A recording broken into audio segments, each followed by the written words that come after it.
পর্যাপ্ত গ্যাস সরবরাহের অভাবে দেশে ক্ষুদ্র ও মাঝারি শিল্পের বিকাশ হচ্ছে না বলে জানিয়েছেন বাণিজ্যমন্ত্রী খন্দকার আব্দুল মুক্তাদির।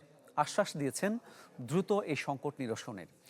অন্যদিকে ব্যবসার নিয়মনীতি আরও সহজ করার মাধ্যমে ক্ষুদ্র ও মাঝারি শিল্পকে শক্তিশালী করার আহ্বান জানিয়েছেন খাত সংশ্লিষ্টরা।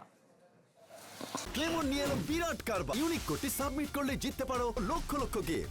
বিস্তারিত ফেসবুক পেজে।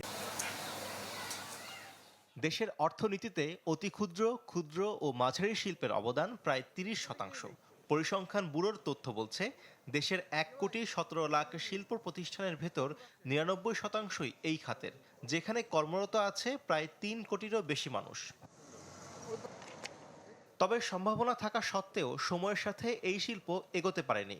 আন্তর্জাতিক এমএসএমই দিবস উপলক্ষে আয়োজিত সেমিনারে বক্তারা বলেন, নানান নিয়ম নীতির জটিলতায় আটকে আছে ক্ষুদ্র ও মাঝারি শিল্প। প্রযুক্তির পাশাপাশি মানুষের দক্ষতার বিনিয়োগ করি, যদি আমরা নারী ও তরুণদের জন্য সমান সুযোগ নিশ্চিত করি, তবে বাংলাদেশ শুধু উন্নয়নশীল দেশ হিসেবেই নয়, বরং অন্তর্ভুক্তিমূলক উদ্যোক্তা উন্নয়নে একটি বৈশ্বিক মডেল হিসেবে প্রতিষ্ঠিত হবে। Strengthening entrepreneurship and enterprise development.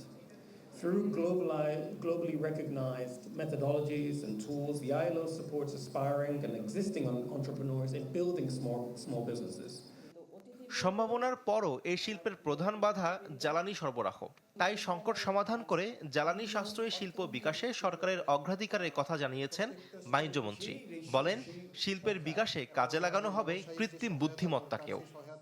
আগামী দিনে আমাদের লক্ষ্য হবে কম জ্বালানি ইন্টেন্সিভ শিল্পের দিকে বেশি বেশি যাওয়া, আর যেগুলি ইতিমধ্যে স্থাপিত মিল ফ্যাক্টরি, সেগুলির প্রোডাক্টিভ ক্যাপাসিটি পুরোপুরি ইউটিলাইজ করার জন্য, দ্রুত এই গ্যাস সংকটের সমাধান করার জন্য আমরা আন্তরিকভাবে কাজ করছি।